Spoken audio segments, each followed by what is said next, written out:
I'd always been drawn to quiet places, so when I left the chaos of Raleigh for a small house on Roanoke Island in 2022, it felt like a gift.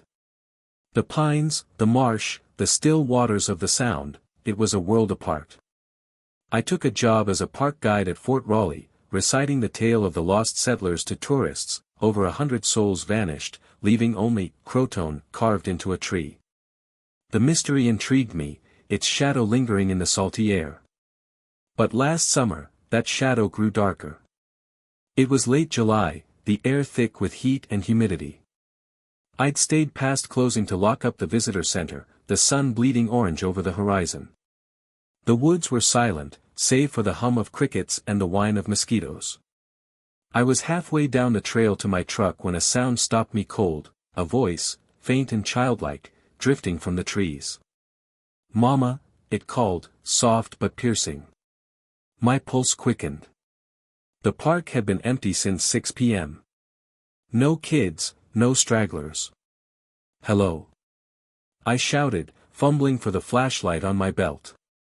Its beam sliced through the twilight, catching gnarled branches draped in Spanish moss.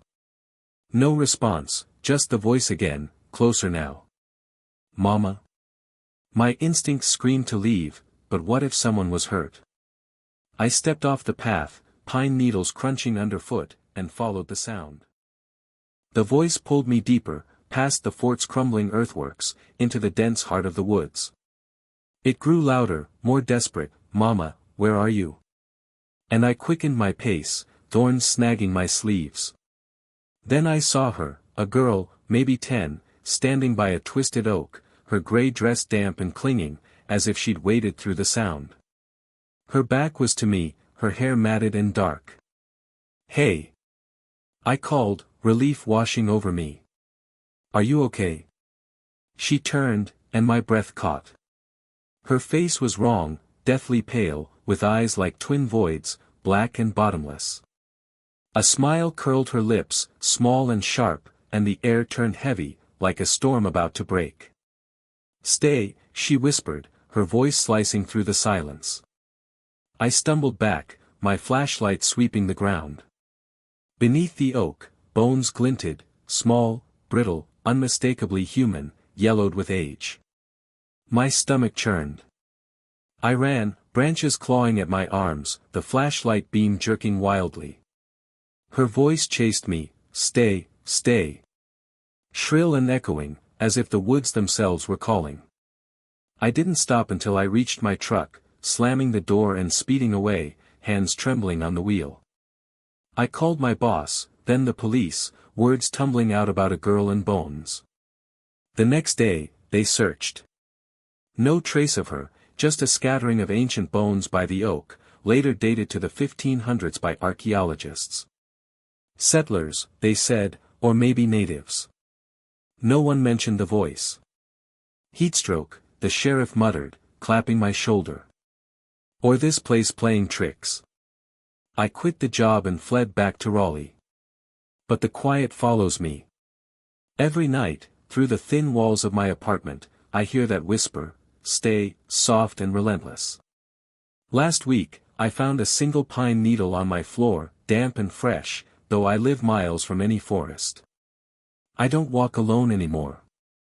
Something's still out there, waiting.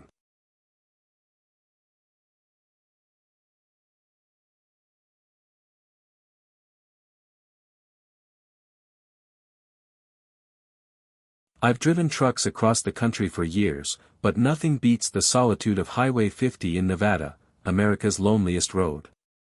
It's just you, the desert, and a sky that stretches forever. In June 2023, I was hauling gravel from Reno to Ely, the clock ticking past 1 a.m. The road was a black ribbon, my headlights the only glow in the void.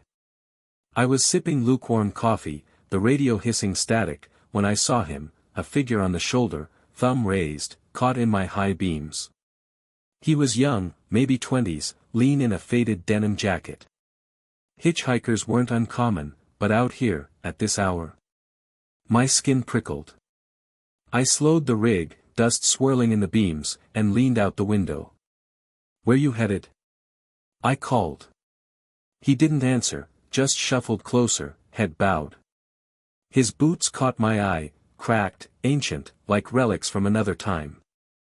"Hop in," I said, unease creeping in. He climbed into the cab, silent, bringing a chill that cut through the desert heat. The air turned sour, like damp earth after rain. I glanced at him as I pulled back onto the road. His face was pale, almost translucent, his eyes locked on the horizon. "You okay?" I asked, gripping the wheel. No response. "I'm Tom." "What's your name?" He turned then, slow, and grinned, teeth yellowed, crowded, unnatural. "Gone," he rasped, voice like sandpaper. My heart slammed against my ribs. The cab grew colder, my breath visible in the dark. A low hum started, coming from him, vibrating in my bones. "I'll drop you at the next station," I said, voice tight. The hum grew louder, clawing at my nerves. I floored it, the truck shuddering at 70. Then he laughed, a sharp, jagged sound, and in the rearview mirror, I saw his hands, skeletal and gray, reaching toward me. I swerved, tires screaming, and grabbed the tire iron under my seat. "Get out!" I roared, swinging it blindly. The iron hit nothing, he was gone. The cab was empty, the doors still locked, my coffee mug rolling on the floor, steam curling upward. I drove to Ely, hands shaking, and called highway patrol from the gas station. They found no tracks, no sign of him. The clerk, an old man with sunken eyes, listened to my story and went still. "You're not the first," he said. "Hitchhiker vanished out there in 71. Never found. You're lucky he left." Lucky doesn't fit. I stick to city routes now, but the desert's still with me. Every static crackle on the radio, every shadow in the cab, feels like him. Last month, I found a boot print on my porch, cracked, dusty, like his. I don't sleep much anymore, waiting for that laugh to find me again.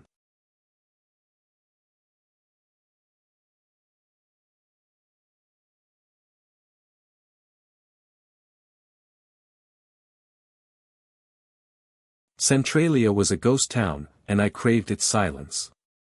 In 2021, I moved to a cabin on its outskirts, lured by cheap rent and the strange history of an underground fire burning since 1962, driving out nearly every soul.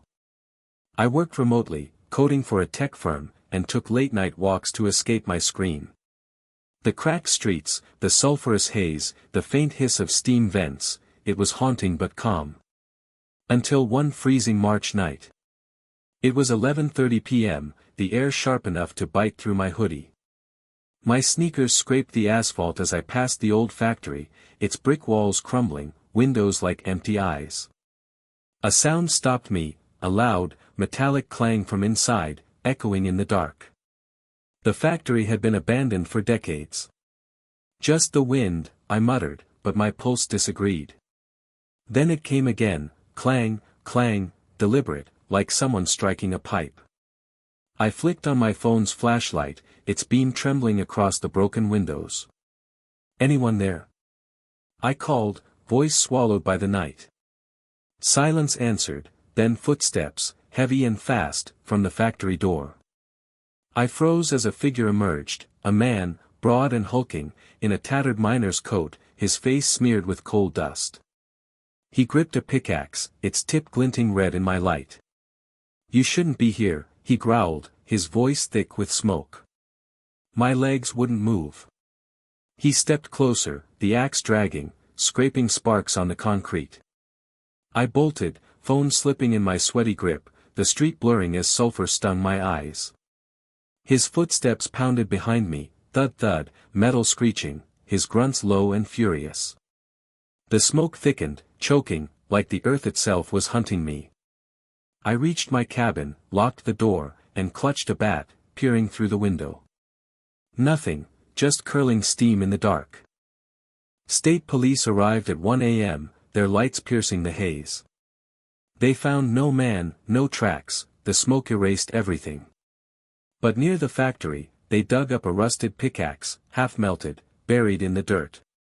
"Old miner's tool," one cop said, shrugging.